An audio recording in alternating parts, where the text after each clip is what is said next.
Terima kasih Anda masih menyaksikan Sindo Malam pemirsa. Pagar laut ilegal di perairan Desa Segarajaya, Kecamatan Tarumajaya, Kabupaten Bekasi, Jawa Barat dibongkar hari ini. Pembongkaran pagar laut dilakukan secara mandiri oleh PT Tunas Ruang Pelabuhan Nusantara (TRPN) di Desa Segarajaya, Kecamatan Tarumajaya, Bekasi. Direktorat Jenderal Pengawasan Sumber Daya Kelautan dan Perikanan (KKP) bersama dengan instansi terkait mengawasi langsung proses pembongkaran ini. PT TRPN terbukti melanggar ketentuan terkait pemanfaatan ruang laut, termasuk persetujuan kesesuaian kegiatan pemanfaatan ruang laut dan izin reklamasi. Kami masih dalam itu yang sebelah, ya kan?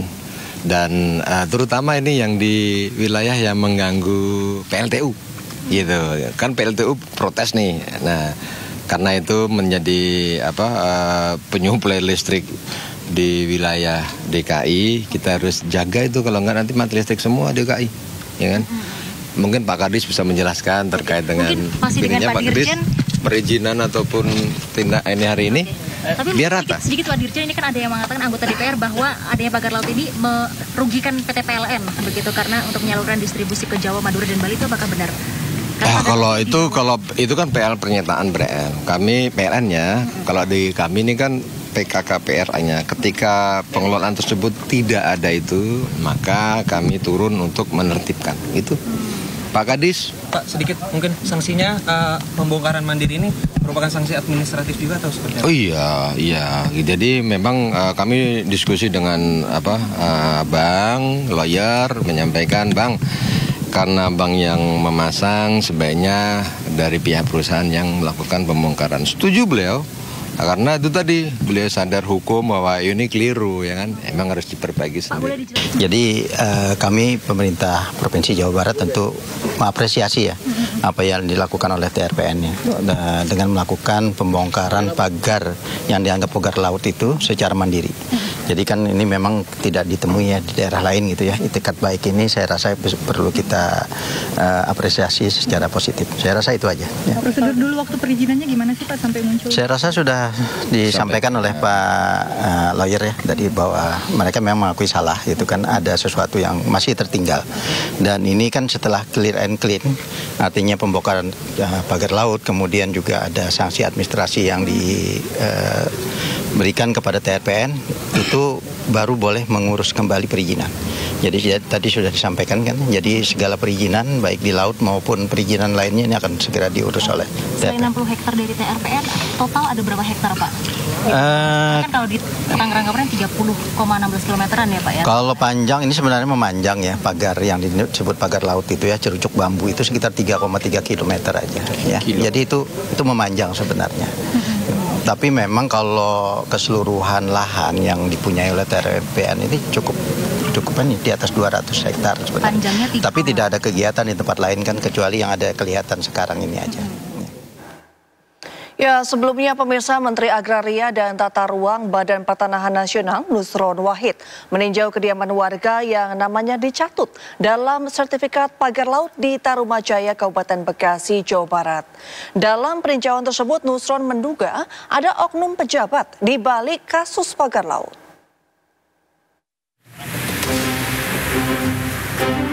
Kunjungan Menteri ATR BPN Nusron Wahid disambut puluhan nelayan yang tengah menggelar aksi demonstrasi menuntut pencabutan pagar laut di kawasan Bekasi.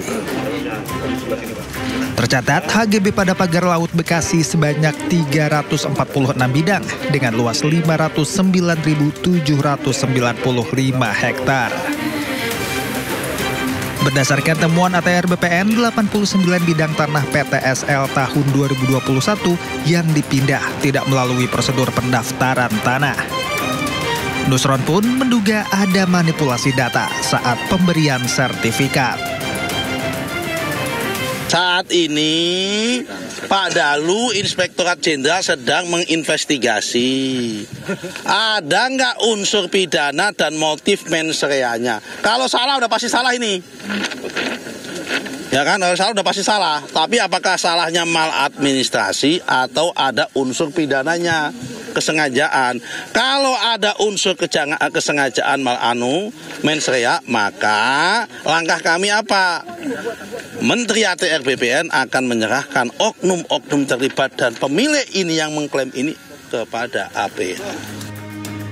Sebelumnya, proyek pagar laut sepanjang 2 km dengan lebar 70 meter dihentikan sementara oleh KKP karena tidak memiliki perizinan pemanfaatan kawasan perairan dan ruang laut. Dari Kabupaten Bekasi, Jawa Barat, Tim Liputan iNews melaporkan. Ya, Barreskrim Polri telah memeriksa Arsin bin Asip, Kepala Desa Kohot, terkait kasus pemalsuan surat pagar laut di Tangerang, Banten. Tim Barreskrim Polri juga menggeledah rumah Arsin di Kecamatan Paku Haji, Kabupaten Tangerang, Banten.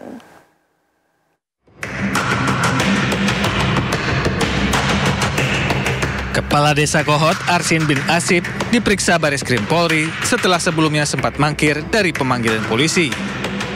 Direktur Tindak Pidana Umum Barreskrim Polri Brigjen Chuhandani Raharjo menyatakan Arsin diperiksa sebagai saksi kasus pemalsuan surat pagar laut di Tangerang, Banten.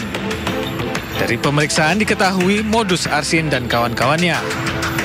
Arsin CS membuat dan menggunakan surat palsu dalam melakukan permohonan pengukuran dan permohonan pengakuan hak ke Kantor Pertanahan Kabupaten Tangerang. Hingga saat ini ada 44 saksi yang telah diperiksa penyidik terkait kasus pemalsuan surat pagar laut di Tangerang, Banten. Diperiksa sebagai saksi, sesuai haknya, kita akan tetap mengedepankan praduga tak bersalah. Kita sudah memeriksa kepala desa. Selanjutnya, nanti kalau alat bukti ataupun pemeriksaan sudah selesai, kami akan segera menggelarkan apakah ini patut ditingkatkan sebagai tersangka atau keterlibatan lainnya untuk dikembangkan dalam proses penyidikan lebih lanjut. Di tempat terpisah, tim Barreskrim Polri menggeledah rumah Kepala Desa Kohot Arsin bin Asip di Jalan Kalibaru Kohot, Kecamatan Paku Haji, Kabupaten Tangerang, Senin malam. Jika izin kepada penyidik untuk melakukan penggeledahan terhadap rumah dari tempat tertutup atau alat angkut milik yang dihuni dan digunakan oleh terdakwa Arsin bin Asip yang terletak di rumah saudara Arsin bin Asip yang berada di Desa Kohot RT 002 dari 001 Kecamatan Paku Haji, Kabupaten Tangerang, Provinsi Banten. Meski sang pemilik rumah tidak ada di lokasi, penyidik tetap masuk dan menggeledah seisi rumah kepala desa. Selain menggeledah rumah, polisi juga memeriksa istri dan kakak kandung kepala desa guna menggali informasi terkait kasus pemalsuan surat pagar laut di Tangerang, Banten. Penggeledahan dilakukan di 3 titik, yakni rumah Kades, rumah sekretaris desa, dan kantor desa Kohot. Tim Liputan iNews melaporkan. Pemirsa, Mabes Polri telah memeriksa 44 saksi dalam kasus pagar laut Tangerang. Puluhan saksi tersebut terdiri dari kepala desa hingga pejabat di tingkat Kementerian ATR BPN. Pertanyaan dari teman-teman untuk proses penyidikan pagar laut di Tangerang. Proses ini sebagaimana sudah kami sampaikan sejak tanggal 10 Januari 2025 sudah dilakukan proses penyelidikan. Dari penyelidikan kemudian juga sudah dinaikkan menjadi statusnya penyidikan. Dalam proses ini sudah melakukan pemeriksaan terhadap 44 saksi. Ya, teman-teman menanyakan siapa saja, tentu ini dari ada masyarakat, ada perangkat desa, ada kepala desa, kemudian ada juga dari pemerintah daerah setempat, termasuk dari kementerian. Tentu ini langkahnya pada status saksi, ya. Dari pemeriksaan penyidik, tentu proses ini setelah melakukan langkah-langkah terhadap pemeriksaan saksi-saksi juga selaras dilakukan secara simultan bersamaan, ya, dilakukan secara saintifik tentunya, ya, karena terkait dugaan yang telah disampaikan oleh Dirtipidum Barreskrim Polri, ya, adanya pemalsuan, ya, terkait dengan SHGB dan SHM. Maka saat ini juga tentunya disupport secara scientific crime investigation melalui laboratorium forensik Bareskrim Polri untuk pendalaman lebih lanjut. Ya, kita beralih ke informasi lain, pemirsa. Satreskrim Polresta Tangerang kembali menangkap tersangka penggelapan mobil bos rental yang tewas ditembak di res area KM 45 Tol Tangerang Merak pada awal Januari 2025. Total ada 4 tersangka yang ditangkap di wilayah berbeda.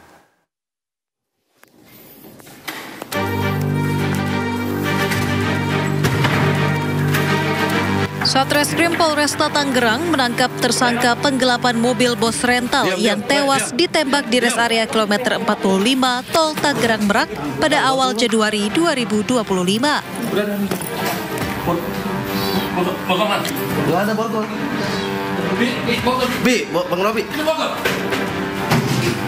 Total ada 4 tersangka berinisial IS, AS, IM, dan HR. Masing-masing ditangkap di tempat berbeda di wilayah hukum Polda Banten dan Polda Metro Jaya.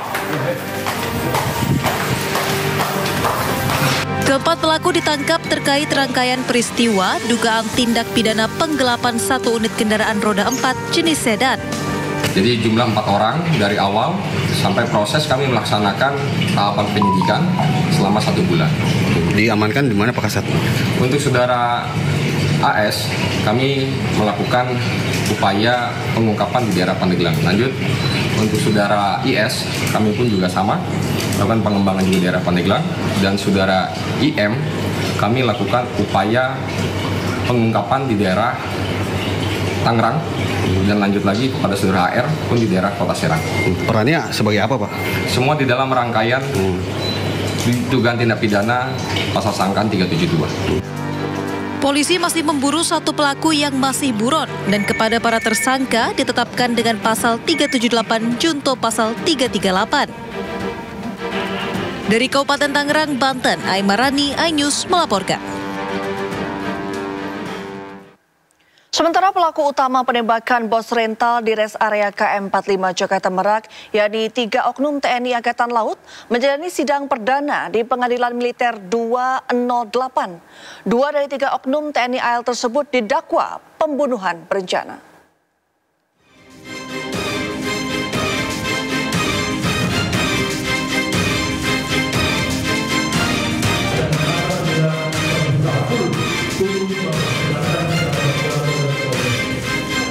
Sidang militer perdana 3 pelaku yang merupakan anggota TNI Angkatan Laut dalam kasus pembunuhan terhadap bos rental mobil di res area kilometer 45 Tol Jakarta Merak digelar hari ini. Sidang digelar di Pengadilan Militer 208 Jakarta Timur. Agenda sidang perdana hari ini adalah pembacaan surat dakwaan kepada 3 anggota TNI Angkatan Laut tersebut. 3 anggota TNI AL yang terlibat diberikan dakwaan kombinasi. Terdakwa 1 dan 2 didakwa primer, yaitu pasal 340 Junto 55 ayat 1 KUHP tentang pembunuhan berencana. Dan terdakwa 3 dijatuhi pasal 480 tentang penadahan. Atas dakwaan tersebut, kuasa hukum 3 anggota TNI Angkatan Laut tidak mengajukan eksepsi atau menerima dakwaan yang diberikan.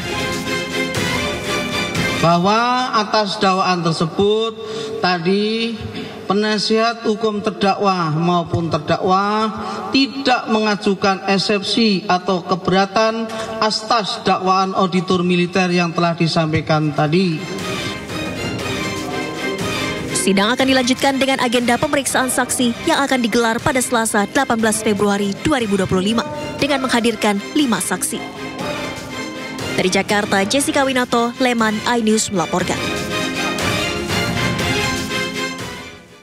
Ya, kita ke informasi selanjutnya, pemirsa. Kementerian Luar Negeri Indonesia dan Kedutaan Besar RI hari ini memulangkan jenazah warga negara Indonesia korban penembakan di Malaysia.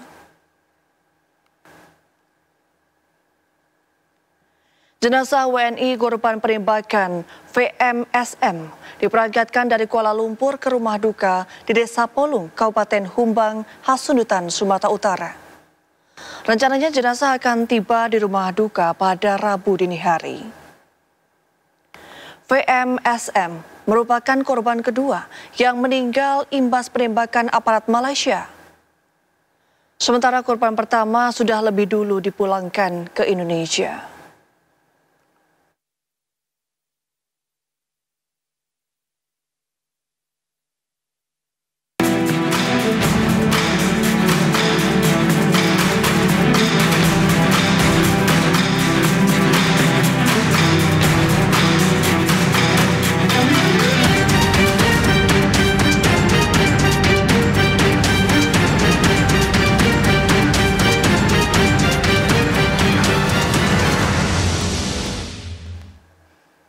Pemirsa, di hari kedua pelaksanaan program cek kesehatan gratis, Puskesmas Tanah Abang, Jakarta Pusat mencatat 10 orang telah mendaftarkan diri di aplikasi Satu Sehat. 6 peserta diantaranya hadir di hari kedua. Sejumlah peserta cek kesehatan gratis mengaku kurangnya sosialisasi program ini membuat warga masih bingung cara menikmati program cek kesehatan gratis. Cek kesehatan gratis resmi dilaksanakan sejak Senin 10 Februari yang berlaku untuk seluruh puskesmas. Warga yang bisa menikmati program ini adalah yang berulang tahun di hari itu ataupun H+30 hari ulang tahun.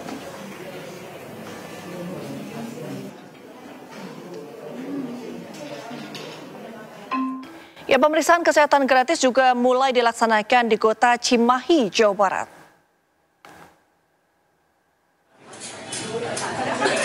Di Puskesmas Cipagran, warga hanya menunjukkan KTP untuk mengikuti program tersebut. Pemeriksaan kesehatan disesuaikan dengan rentang usia warga dari mulai balita hingga lansia dengan fasilitas hingga pemeriksaan laboratorium. Di Kota Cimahi, program ini telah menjalani uji coba per 3 Februari lalu. Warga yang berulang tahun mendaftar di aplikasi Satu Sehat Mobile untuk mengikuti program cek kesehatan gratis. Di bulan Februari, program diperuntukkan bagi warga yang berulang tahun pada bulan Januari hingga Maret.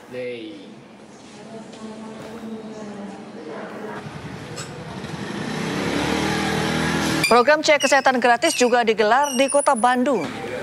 Salah satunya di Puskesmas di kawasan Jalan Puter, Kota Bandung. Sejak pagi, warga sudah antri untuk memeriksakan kesehatannya. Ada 15 warga yang terdaftar untuk cek kesehatan, mulai dari anak sekolah, ibu hamil, hingga lansia yang berulang tahun bulan ini. Tercatat, 80 puskesmas sudah menjalankan program pemeriksaan kesehatan gratis di Kota Bandung.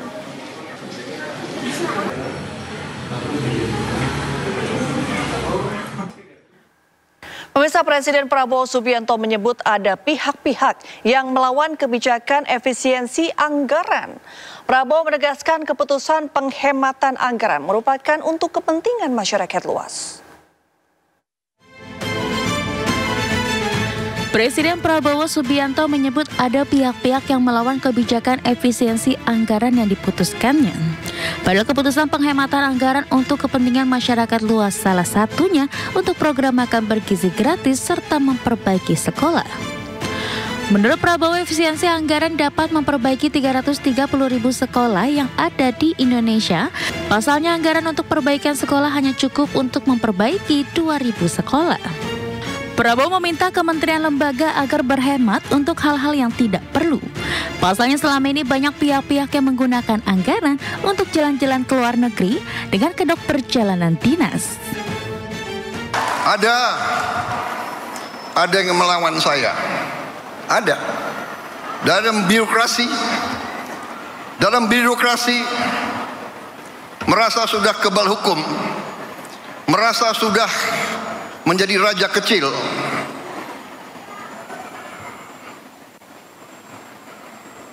Ada. Saya mau menghemat uang itu untuk rakyat. Kita punya 330.000 sekolah. Anggaran untuk perbaikan sekolah hanya cukup untuk memperbaiki mungkin 20.000 sekolah. Berapa tahun kita mau selesaikan 330.000 sekolah? Karena itu perjalanan dinas perjalanan ke luar negeri dikurangi.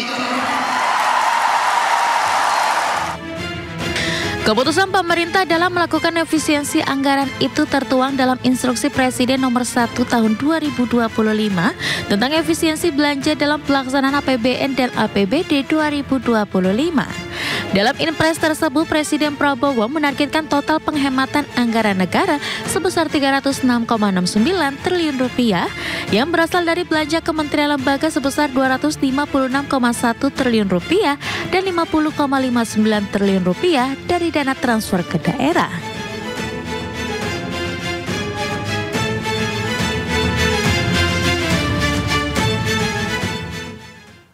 Pemirsa, pemerintah hingga kini terus mendorong pembenahan pelayanan core tax system yang masih belum berjalan secara optimal.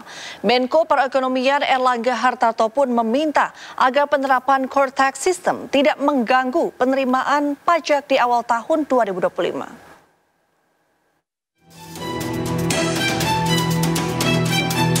Menteri Koordinator Bidang Perekonomian Erlangga Hartarto berkunjung ke Direktorat Jenderal Pajak Kementerian Keuangan guna memastikan implementasi dan operasional penuh sistem inti administrasi perpajakan atau core tax system. Erlangga meminta agar Ditjen Pajak mempersiapkan dengan baik sistem baru tersebut agar tidak muncul permasalahan krusial yang justru bisa menghambat potensi penerima negara. Meski demikian, Erlangga menyatakan pemerintah tetap mendukung penuh upaya Ditjen Pajak atas penyempurnaan core tax system. Erlangga juga tidak menampik bahwa masih terdapat sejumlah permasalahan yang ditemukan oleh wajib pajak ketika menggunakan core tax. Dipersiapkan, dan yang kedua terkait dengan penerimaan negara, terutama yang 2024 kan masih menggunakan legacy system sampai dengan laporan perpajakan nanti. Akhir Maret. Jadi itu yang kami pastikan saja. Supaya penerimaan anggaran tidak terganggu dengan implementasi core tax yang tentu perlu penyempurnaan. Apalagi ini kan sistemnya langsung diberlakukan secara nasional. Untuk itu, pemerintah memastikan kendala yang masih dialami wajib pajak akan dijadikan masukan dan perbaikan core tax system ke depan. Sementara itu, sejak diluncurkan 1 Januari 2025 lalu, core tax system masih menimbulkan persoalan bagi wajib pajak. Hal tersebut akibat berbagai layanan utama yang belum berjalan sempurna, seperti penerbitan faktur pajak yang masih terbatas, gagal login hingga lamanya proses layanan.